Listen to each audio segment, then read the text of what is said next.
Hello, I'm Mary, and this is the tale of the day. I realized that I had never really fit in with my own family. I realize that seems dramatic, but you would understand why I'm saying this if you were aware of what transpired. My sister Ellie's wedding served as the catalyst for everything. Everyone dresses up. You take a few photos and you attempt to seem like everything is perfect for the big day. You know how family weddings go? My goal was to smile and act like the benevolent elder sister I always was. I had come to terms with the fact that it would not be about me. I had long ago given up expecting to be treated like the favored child, and I was not. The wedding took place at this gorgeous lakeside resort in Vermont, one of those locations where the dinner hall has soaring glass ceilings that make you feel as though you're entering a dream. The gardens seem like they belong in a fairy tale, and the air smells like flowers. Being the star of the concert was not what I had anticipated. I didn't want attention, but I was surprised by how aloof people could be. I got there early, and a staffer in a black suit opened the entrance for me as my car came to a halt at the front gate, trying to seem like I belonged. I inhaled deeply, smoothed down my wine-colored dress, the only one I owned that felt even somewhat classy enough for the event, and smiled. A receptionist greeted me as soon as I entered the main hall, and she had that brilliant grin that comes only from being paid to do so. She asked for my name and gave me a cordial greeting. I said, Mary Evans. Her smile wavered. I noticed it, a little hesitancy, a glimmer of uncertainty as her fingers moved a bit too quickly across the guest list. She then came to a halt, narrowing her gaze a little before turning back to face me. With a more forced smile, she continued. Here it is. You're sitting in the corridor. I blinked. I apologize, but where? She tried to seem casual as she added, just outside the banquet hall, near the coat check area. But the uneasiness was evident. My parents, Mr. and Mrs. Evans, were set at the head table, naturally, with Ellie's close friends and her new husband's co-workers strewn across the room beneath the glittering chandeliers, according to the seating chart I looked at next to us. However, I couldn't find my name anywhere. There could have been a mistake, I asked, trying to control my emotions. Perhaps there was an error. She gave another more clumsy smile. This is the designated spot, so I'm afraid not. I tried to grin calmly even though my chest hurt and my blood pressure was increasing. Before my voice could tremble, I turned aside and muttered, Okay, thank you. On my approach to the hallway, I noticed my mother standing by Ellie, fiddling with her veil, smiling and holding on to each other as if nothing was wrong. Though I knew better, I wanted to scream and demand an explanation. I approached them instead, speaking steadily, and said, Mom, may I speak to you for a moment?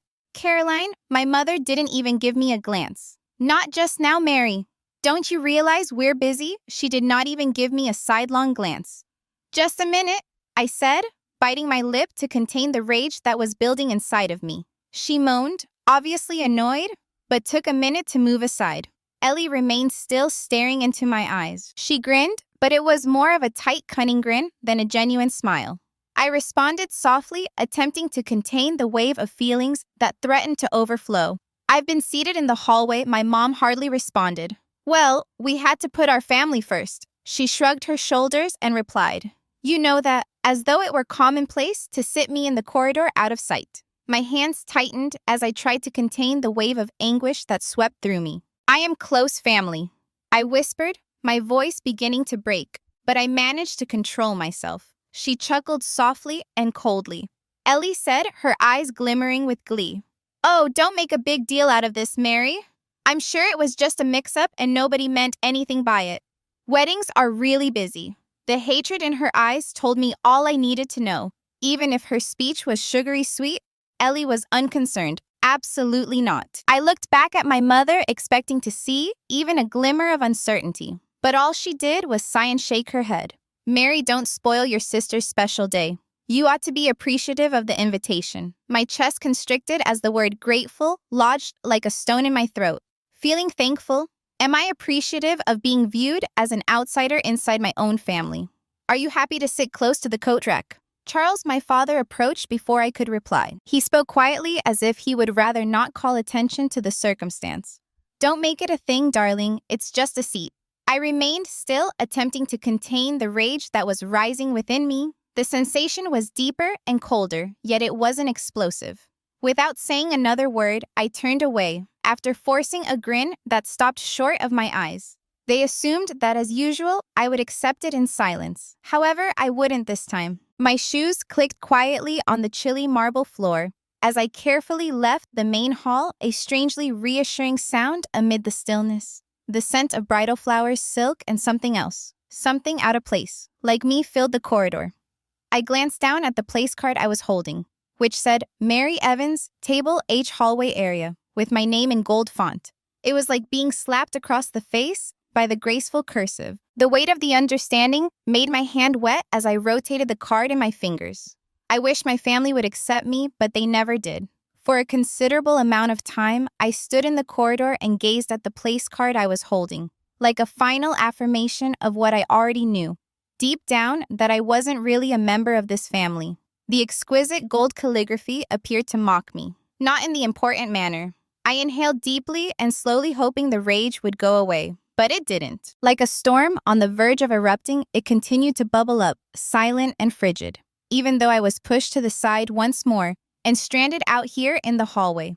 The wedding went on without me, with the sounds of laughing and clinking glasses escaping through the walls, as a reminder that the world inside was full of love and celebration. Clinging to my bag as if it were my lifeline, I collapsed onto the seat by the coat check. The hallway's air smelled like something pricey and flowery, but frigid, and the plush carpet felt comfortable underfoot.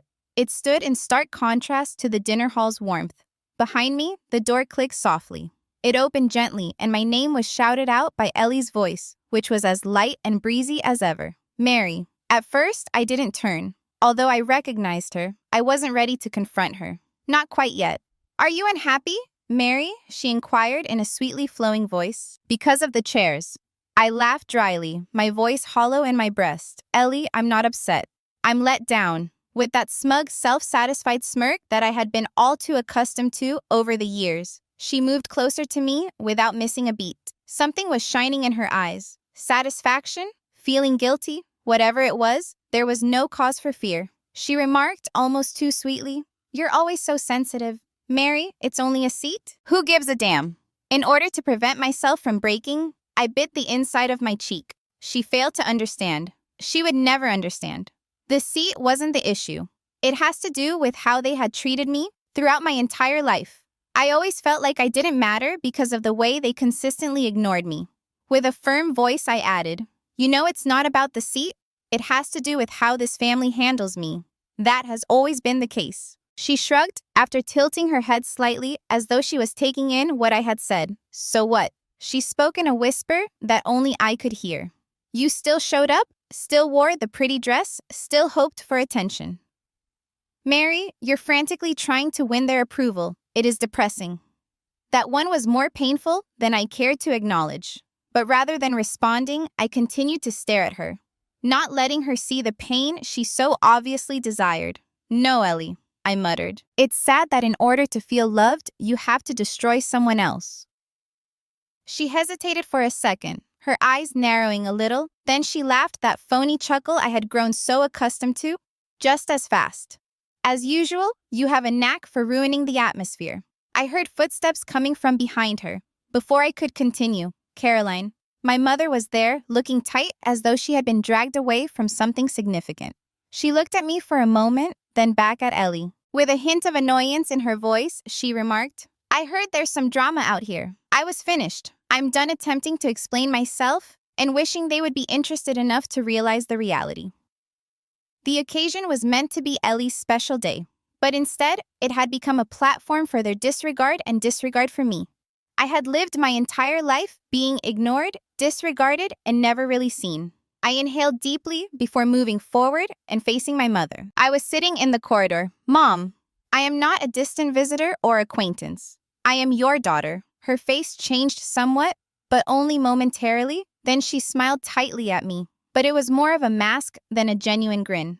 "It's not that I don't value you, Mary," she added in a tone that was too composed and well-practiced. Simply said, "There weren't many seats available inside. I have to put my closest friends and family first." Stunned, I stood still. "Nearer. Closer? What do you mean?" I asked in a hushed voice, attempting to contain my emotions. She gave Ellie, who was standing behind her, with her arms folded and her eyes shining with contentment. A short glance before responding. Well, Aunt Patty, her college best friend. The people who were there when Ellie was sick. Mary, you've always been self-sufficient. You were never a concern for me. With a chilly chuckle, I said to myself almost in a whisper, you never had to worry about me. Mom! I shouted, raising my voice. Do you believe that makes it okay to treat me as though I don't exist? Like I'm a last-minute addition to this family. Ellie, who had remained silent up until this point, interrupted with her sweet voice saying, Mary, stop it. That wasn't how Mom intended it. You're going overboard. You need to feel thankful that you were invited at all. Feeling thankful for what are you grateful? For being ignored and pushed into a corner. The words were like a smack in the face, but I refused to cry. Not just now, not here. My mother's eyes were clear as I turned to face her again. I didn't feel like I was vying for her attention for the first time. I had long since given up fighting. Thankful, I spoke in a forceful yet calm voice. Are you aware of how phony that sounds? Should I be thankful for a seat in the corridor after all this time and everything I've done? Mom didn't respond. She simply stared at me, her face white as though something inside of her had been broken by what I had spoken. I'm done trying to be a part of a family that doesn't even see me. I said so softly that only she could hear me. I then turned and left them behind, walking away. I ignored the tempest that had just raced through my emotions as I left the dinner hall, passing the people who were still socializing. The clinking of glasses and the sounds of laughing seemed to be from a separate world, one that I was never truly welcome to enter. I left everything behind and moved into the silent hallway away from them.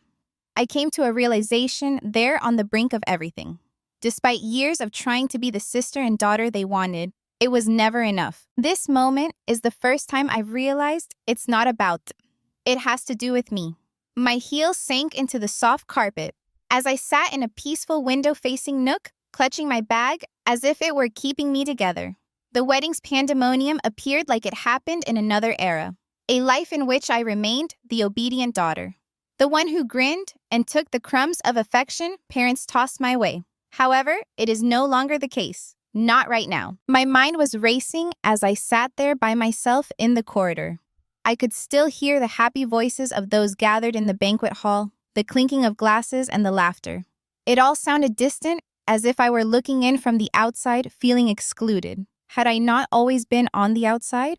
They seemed to push me further away each time I attempted to integrate into their society, but I persisted in attempting. For years, I had made an effort to be seen and to be important to them. I reasoned that they would ultimately notice me if I put in enough effort and showed my ability to be as significant and good. However, that had never occurred, not once. Every accomplishment and milestone I made was only a faint echo in their life. They were always concentrating on Ellie, who was often hailed as the golden kid.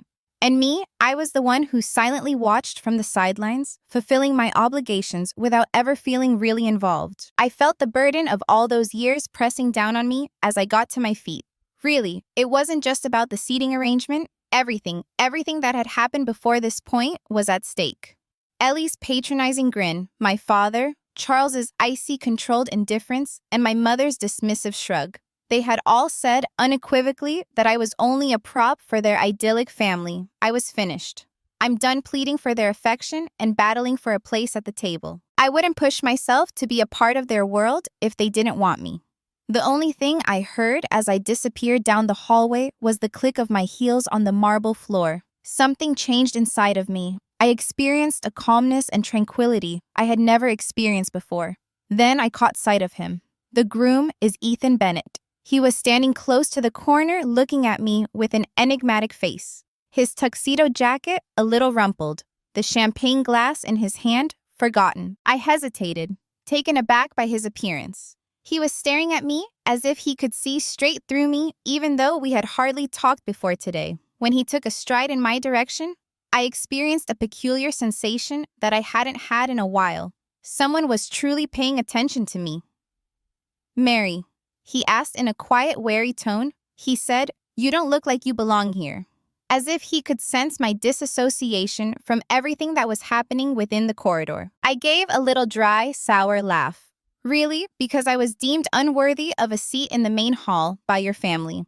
Although his face remained the same, I noticed a glimmer of recognition in his eyes. He merely stared at me, perhaps attempting to piece something together, without saying anything at first. Not only was it unnerving, but reassuring sort of. Someone wasn't acting for once. They weren't ignoring me or ignoring me. Finally, with a slightly lowered voice, Ethan murmured, "Mary, may I ask you a question?"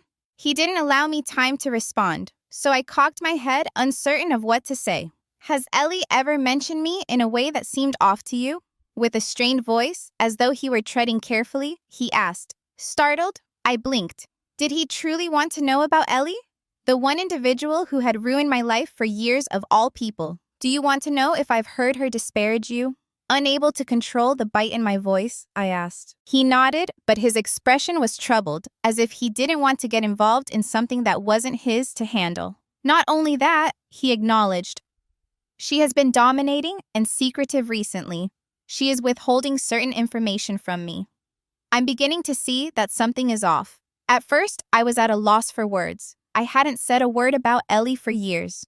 I didn't mean to upset anyone or come out as the resentful, envious sibling. Now, however, I was being asked for the truth by someone else who was unaware of what Ellie had done to me. Taking a deep breath, I added gently, "You might want to brace yourself, because you don't seem to know Ellie's true identity." A quiet voice cut us off before Ethan could reply. It was Ethan's mother, Celeste Bennett. She showed up in the hallway looking just like the matriarch, with a subtle authority that seemed to silence the corridor. She exuded elegance and composure. Her face was inscrutable as her eyes darted between Ethan and me.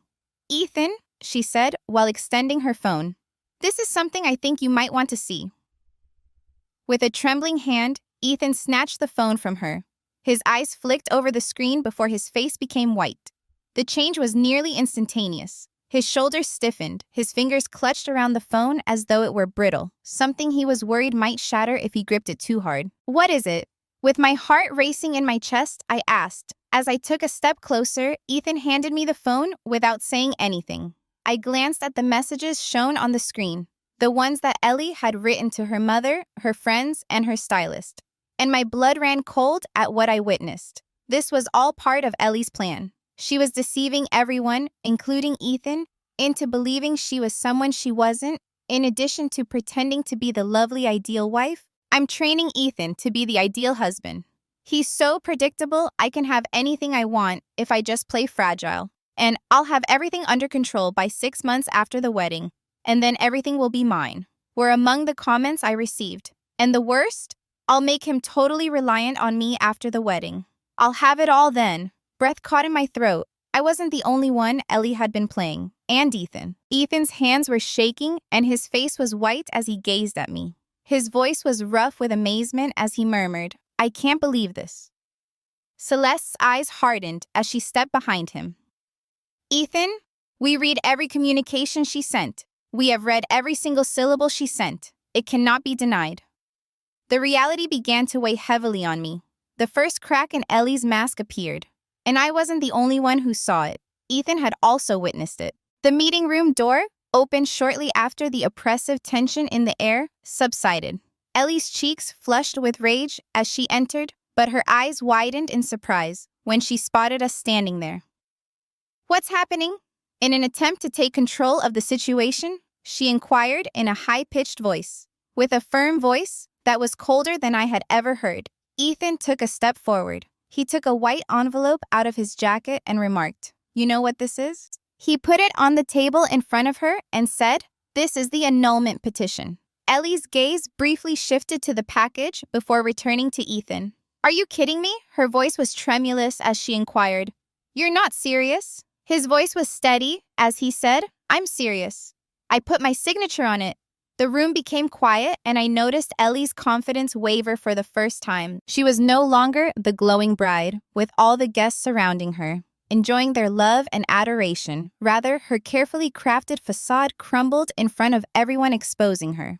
The quiet was overwhelming. His mother, Celeste, stood behind him with a quiet determination, while Ethan remained strong, his eyes hard as he regarded her.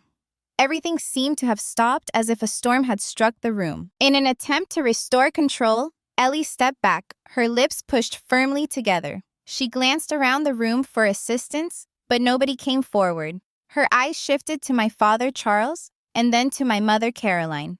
They stood in the doorway, their pallid features frozen in amazement. My mother's eyes widened in shock as if she had taken a slap.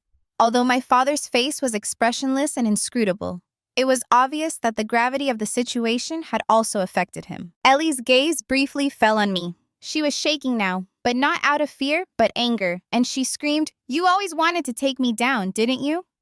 You never give me a minute of peace. You stayed in the background throughout your life waiting for me to fail so you could destroy me." I didn't respond. I didn't have to.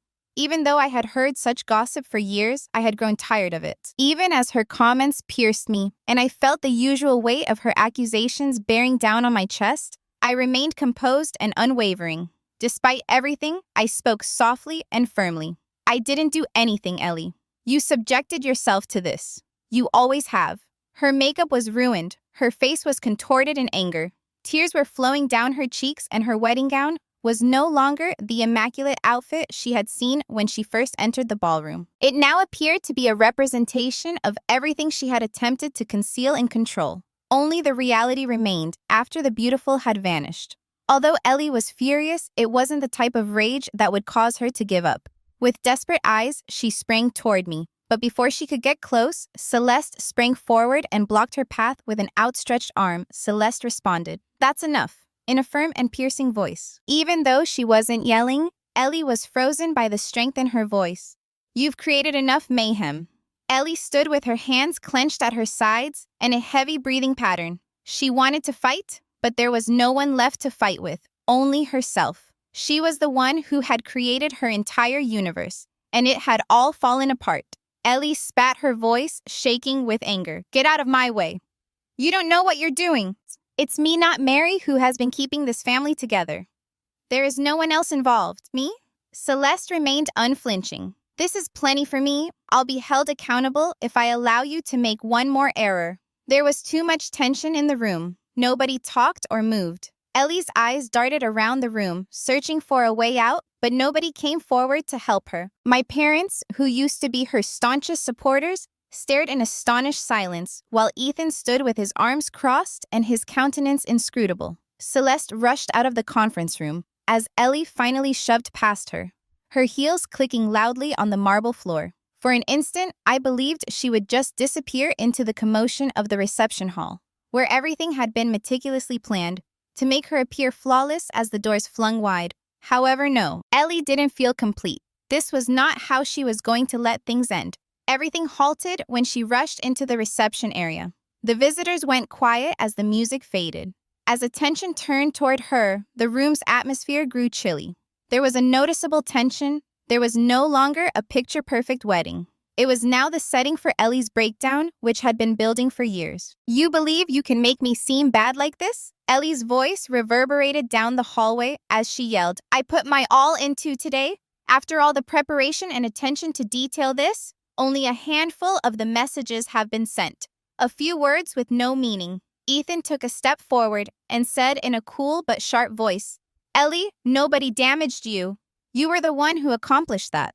The air was heavy with incredulity and the room was silent. Unsure of what to say or do, the guests looked at one another. The people who had been too enchanted by her to see what was truly happening were beginning to piece things together. The delusion was beginning to fall apart. Ellie's face contorted in exasperation, and she started crying uncontrollably. "We love you, Ethan." Her voice was tremulous with emotion as she sobbed. "I gave it my all for our future everything." Ever the composed one, Celeste moved forward, her voice as piercing as a dagger. "Ellie, I used to wish you would join this family, but you never wanted to be a Bennett. All you wanted was what we had." A wave of insight swept across the audience. While some guests put down their drinks and exchanged glances, others simply gazed at Ellie, the once the center of attention lady, now shown for who she really was. Ellie turned to look at me, indignation blazing in her eyes. "You've been envious of me all along." Her voice breaking, she yelled, "Haven't you always wanted to bring me down? You have lived your entire existence in the background, hoping that I will fail so that you may bring me down with you." Despite my heart thumping in my chest, I took a calm, steady breath and spoke without faltering.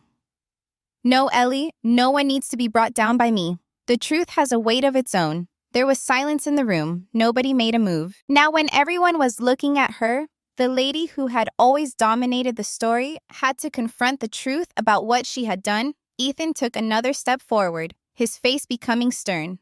Ellie, you don't get it? This is real life, but you have been playing a game. Furthermore, the truth is all that counts in real life.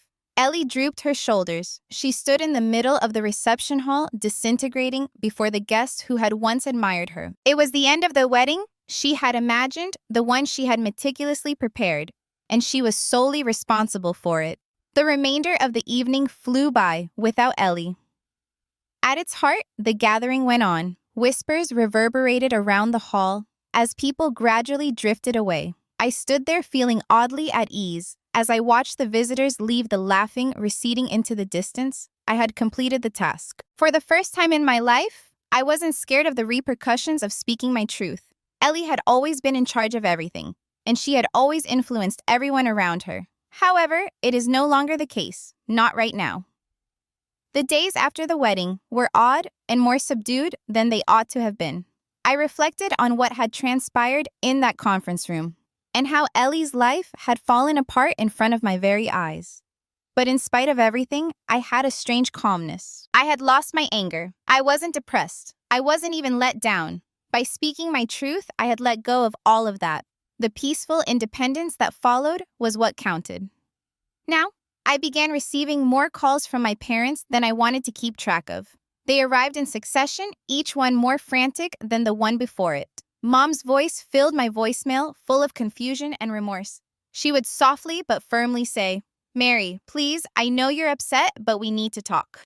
Please, just like we always do. Let's sit down and work this out." I let the messages accumulate. I wasn't interested in hearing their excuses or apologies. I had heard all of their excuses before. I had spent years silently experiencing those moments. However, things were different this time. I was no longer acting like the obedient daughter. This time, I wasn't going to plead for their affection this time. We were silent for a longer period of time than I had anticipated. It was uncomfortable. It wasn't quiet. It was void, brimming with everything that remained unsaid. My parents encouraged me to go back, to let go, to forgive, and to ignore everything. However, I was no longer that person. I finally saw them and myself for who we really were. In their ideal family, I wasn't the supporting cast member. I wasn't their fixer or backup plan. I was a person deserving of love and respect, and I wasn't going to pursue it any further if they couldn't provide me with that. A week or so after the wedding, I was strolling down the Charles River one afternoon with my hands in my jacket pockets and the crisp fall breeze blowing by. Everything was bathed in a gentle golden glow as the sun sank low in the sky. I watched the city swirl around me while perched on a seat by the lake, but I didn't feel connected to it all. I felt as though I was floating above the world. After carrying it for so long, the heaviness in my chest had finally subsided. I didn't have to turn around. I didn't require their blessing. I didn't require an apology from them. In this moment, in the silence of the universe, I knew that I was free and that I had found my peace. I nearly forgot. I was sitting there when I took out my phone and noticed a message from my mother. It said, "I understand you're upset, Mary. I want to see you, but I can't alter the past. Let's have dinner together, please. Only the two of us." I took a long time to look at the message, feeling the weight of it, but not feeling compelled to reply. I would have responded, paused everything to fix it, and pretended all was well. However, that girl had left. Everything had altered because of the limits I had established and the truth I had stated. I had no intention of returning. Once more, the phone buzzed. My dad called me again. I rang it out. Their voices were no longer necessary for me to hear. Not until they were able to provide something tangible, something beyond words, cloaked in promises and remorse. I sat in my tiny Boston apartment that night, listening to the city's familiar buzz outside my window. I felt comfortable in my own area for the first time in years. I had given up trying to win their acceptance and ceased seeking their approval. And I was cool with that for the first time. The doorbell rang. I looked through the peephole and saw my father standing there, although I wasn't expecting anyone. This time, his face was different. There was no coldness, no haughtiness. There was simply a weight in his eyes, as though he was bearing something that had been bothering him for a very long time. I opened the door and stood there staring at him for a while. Neither of us said anything at first. At last his voice was raspy as he cleared his throat. He murmured, almost regretful, "Mary, I'm struggling to find the right words. It's been too long since I spoke, I've been careless, I've moved on, and I've harmed you more than I ever thought I had." Unsure of how to respond, I simply stared at him. My heart no longer felt heavy, it was simply still. For the first time, his eyes softened as he gazed at me. "I apologize, Mary. I have always focused my attention on unimportant matters, and now I realize how much I've missed." I slowly nodded without saying anything. I didn't have to. We couldn't undo what we had done since the truth had already been expressed. He waited for something. While he stood there, perhaps I should say something that would make it okay, or perhaps I should forgive him. However, I didn't feel compelled to hurry. I didn't think I had to push anything.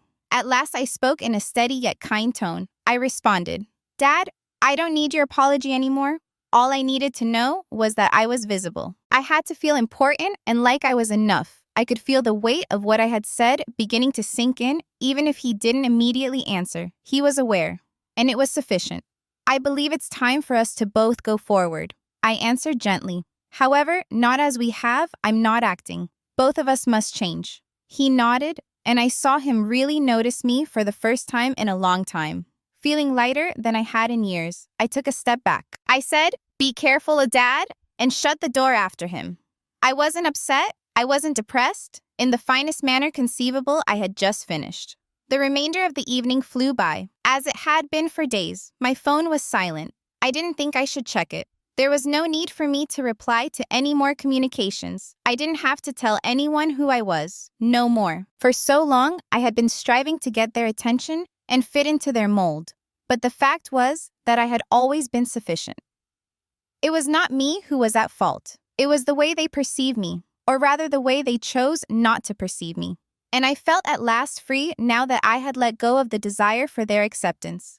I made travel plans to Maine on my own a week later. There was no family involved, no commitments, only me. I had learned to move past the years I had spent living in their shadows and continuously looking for their approval.